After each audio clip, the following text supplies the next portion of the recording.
CPEC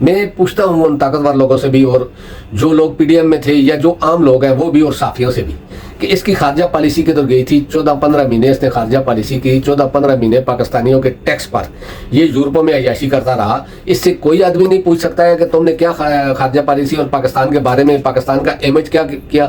صرف اس وقت یہ نعرے لگتے تھے کہ بلاول نے سیلاب زدگان کے لیے 20 ارب ایک دن میں اکٹھا کر لیا, 50 ارب ایک دن میں اکٹھا کر لیا, یعنی کس طرح کے نعرے سنتے تھے ہم ٹی وی چینلوں پہ. اب وہ سارے خاموش ہیں, کوئی ایک بیان بھی نہیں آ رہا ہے. ہمارے جو مین سٹریم میڈیا پر بالکل خاموشی ہے, ایسا لگ رہا ہے کہ سب مر گئے ہیں. چلو دوسری چیزوں سے تو بات کرنے سے لگا, مہنگائی پر بھی کسی چینل پر آپ آواز نہیں سنیں گے. ایسی خاموشی چھا گئی ہے کہ جیسے پاکستان میں صحافی یا میڈیا نام کا کوئی نہیں ہے. صرف سوشل میڈیا پر جو کچھ آ رہا ہے وہ بھی میں کچھ تھوڑے سے بڑے اینکروں کی بھی آواز سن رہا ہوں میڈیا پر بھی, اور لیکن وہ صرف سوشل میڈیا پر, یوٹیوب پر یا اس طرح کی پوسٹوں میں سن رہا ہوں. باقی کہیں سے آواز نہیں آ رہی ہے مہنگائی کے خلاف, لیکن ہونا چاہیے, نہیں ہونی چاہیے, کیونکہ پاکستانی خود نہیں چاہتے کہ مہنگائی پر آواز اٹھائیں. اور پاکستانیوں کا علاج بھی یہی ہے. الحمدللہ ابھی 27 روپے مہنگا ہوا ہے, اگلی بار 40 بھی ہوگا, 50 بھی ہوگا, تو کوئی نہیں بولے گا. اس حکومت کو یہ تو اچھا ملا ہے, نگران حکومت کو بھی اور پی ڈی ایم کو بھی, کہ لوگوں میں بولنے کی سکت نہیں رہی ہے. کیونکہ اسٹیبلشمنٹ نے اتنا پریشر ڈال دیا ہے عوام پر کہ وہ اب بول ہی نہیں سکتے. اگر بولنے کے لیے ایک دن نکلیں گے تو 10 دن بچوں کو کھائیں گے کلان سے, جب دہلی لگاتے ہیں تو کھاتے ہیں. اس وجہ سے اس کے بعد تھوڑی سی بات کروں گا نئے آنے والے چیف جسٹس پر. تو قاضی فائز عیسیٰ پر, قاضی فائز عیسیٰ آگے ہیں. نون لیگ کی امیدیں بہت زیادہ بڑھ گئی ہیں. اسٹیبلشمنٹ کو بھی اب, یعنی کہ اسٹیبلشمنٹ کو بھی اب ایسے لگ رہا ہے کہ پاکستان پر ہمارا اب فل کنٹرول ہے. کنٹرول تو پہلے بھی تھا, لیکن کچھ کیس ایسے تھے جن میں تھوڑا بہت ریلیف مل جاتا تھا دوسرے لوگوں کو, لیکن اب ان کو ایک امید لگی. اور نون لیگ کو تو 100% یہ امید ہے کہ قاضی فائز عیسیٰ صرف ہمارے ہیں, باقی پاکستانیوں کے نہیں. تو اب دیکھتے ہیں, قاضی فائز عیسیٰ آئے ہیں. کل عمران خان کا کیس بھی ہائی کورٹ میں ہے, لیکن اسی کے پاس ہے جس نے پہلے اس کیس کو لمکایا تھا. یعنی کہ کیس اصل میں عمران خان کو جیل بھیجنے والے ہی چیف جسٹس ہائی کورٹ اسلام آباد عامر فاروق ہیں. اگر وہ اس طرح کا نہ کرتے تو یہ کیس عمران خان کو سزا ہوتی ہی نہیں, لیکن دلوانی تھی سزا. عمران خان کو دلوانی تھی, عمران خان کو توڑنا تھا, لیکن وہ توڑ تو نہیں سکے. وہ تو اسی طرح ڈٹ کے کھڑا ہے, لیکن پاکستانی ٹوٹ گئے. اس بات سے پاکستانی ٹوٹ گئے ہیں کیونکہ بالکل خاموشی چھائی ہوئی ہے ہر جگہ پر. یہ تو سچ ہے کہ میڈیا پر کوئی آواز باہر نہیں آ رہی, لیکن سوشل میڈیا پر بھی اس طرح کی خاموشی ہے. کسی جگہ سے کوئی احتجاج یا کوئی ریکارڈ نہیں ہو رہا ہے, کسی جگہ سے بھی. پھر قاضی فائز عیسیٰ کے آنے سے اب پتہ چلے گا کہ لا یعنی کہ بڑا ہے یا طاقتور بڑے ہیں. اب اس بات کا پتہ چلے گا کہ چیف جسٹس جو پاکستان کی سب سے بڑی عدالت کا چیف جسٹس ہے, اس کے آگے قانون بڑا ہے یا یہ لوگ بڑے ہیں. اب اس کا فیصلہ ہو جائے گا. اس کے بعد میں بات کرتا ہوں تھوڑی سی جو امریکی سفیر کو سزا ہوئی. امریکہ کا ایک سفیر تھا, اس سفیر سے پہلے پاکستان میں, اس کی بہت سی کہانیاں مشہور ہوئی ہیں. کچھ ہماری جو صافی لڑکیاں تھیں اس کے ساتھ بھی اس کے ریلیشن تھے. پھر ایک لڑکی تھی جس کی اس نے فیس بھی ادھر دلوائی کولمبو میں یونیورسٹی کی, اور اس کے رہنے کا خرچہ بھی کسی پاکستانی بزنس مین سے.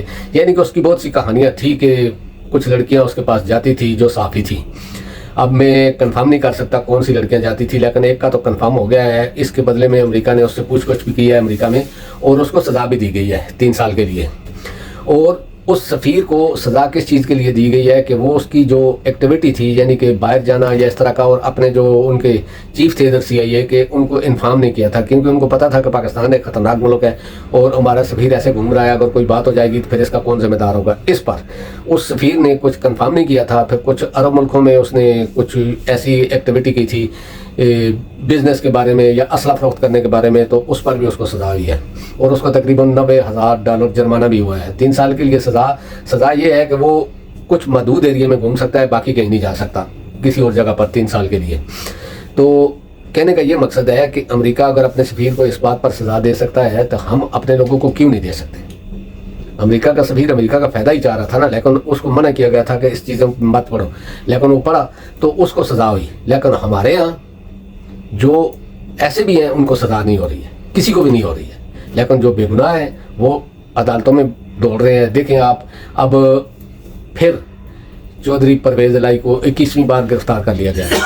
کیا یہ پاکستان کا لا ہے کہ جس کی لاٹھی اس کی بھینس؟ لیکن ایسا چل رہا ہے, کوئی کیس نہیں ہے اس کے اوپر.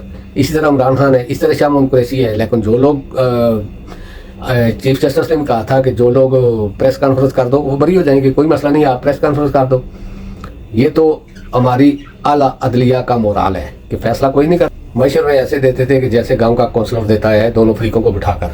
یہ عمر عطا بندیال کا میں بات کر رہا ہوں, کیونکہ انہوں نے پاکستان کو تباہ کرنے میں کوئی کسر نہیں چھوڑی, کوئی بڑا فیصلہ نہیں دیا کسی کو, نہ اس کو منہ پر لوگوں نے گالیاں دی لیکن کچھ نہیں ہوا. سپریم کورٹ پر حملہ ہوا, کچھ نہیں ہوا. عدالتوں کو ننگا کیا گیا, ججوں کو, کچھ نہیں ہوا. اور سب سے بڑی چیز جو اس نے رجیم چینج کے وقت رات کو عدالت کھولی تھی, اس پر سب سے بڑا مسئلہ پاکستان کو تباہ کرنے میں سب سے زیادہ ہاتھ عمر عطا بندیال کا ہے. تو دوستو اب تک کے لیے اتنا ہی. انشاءاللہ نیکسٹ ویڈیو میں آپ سے ملاقات ہوگی. اللہ پاک آپ سب کو اپنی حفظ و امان میں رکھے. السلام علیکم ورحمۃ اللہ.